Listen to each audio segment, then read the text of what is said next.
Scam alert, the demand for GLP-1 weight loss drugs is skyrocketing, and now patients are being targeted with compounded knockoffs that are not FDA approved and do not meet federal safety or quality standards. Joining us, Leigh Verbois from the Board of Directors for the Alliance of Safe Online Pharmacies. She's also a former FDA member. What can you tell us? Yes, so there's real risks associated with GLP-1s that are being mass compounded. And it's important for consumers and patients to understand the difference between mass compounded GLP-1s and FDA approved products, because there's a difference between those products.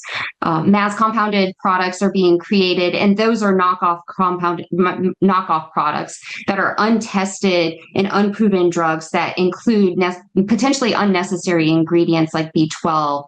And sometimes those products are being falsely claimed to be personalized to treat patients. So many times those products are being sold in underregulated or unregulated markets like illegal pharmacies. And it's important for patients to understand that there are risks associated with utilizing those products. And sometimes those products are being used by patients that result in increased hospitalizations.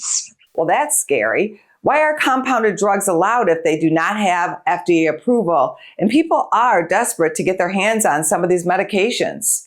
Yeah, I mean, I think it's important for patients to understand that there's a role for compounding for patients. Compounding drugs are intended to fill a very narrow gap when FDA-approved drugs are not available to treat specific patients. Imagine you need a drug to treat your child when a pill, they cannot swallow a pill.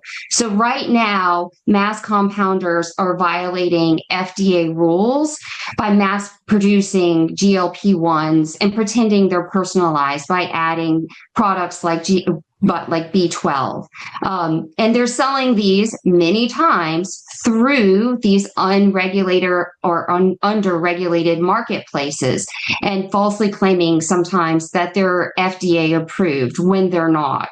The safest thing that patients and consumers can do is consult their physicians, consult their doctors, and talk to their pharmacies, and only use verified pharmacies that dispense FDA approved products. What steps can patients take to make sure that they are getting safe and proven treatments? I love getting this question, and I get this question all the time from my friends and family.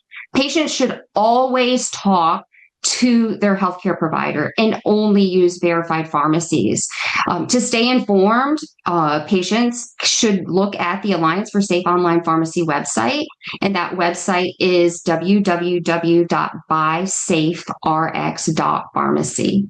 What more needs to be done to protect patients? Yeah, first and foremost, patient safety comes first. But there are additional rules that the Food and Drug Administration needs to do. FDA needs to increase inspections and close oversight gaps. This is really important, and that they need to enforce their rules. Recalls and warning letters show us the role that these types of products are playing in patient safety. So it's a two-pronged approach. Patients need to speak to their healthcare providers, and FDA needs to close their oversight gaps. Thank you for coming on our show.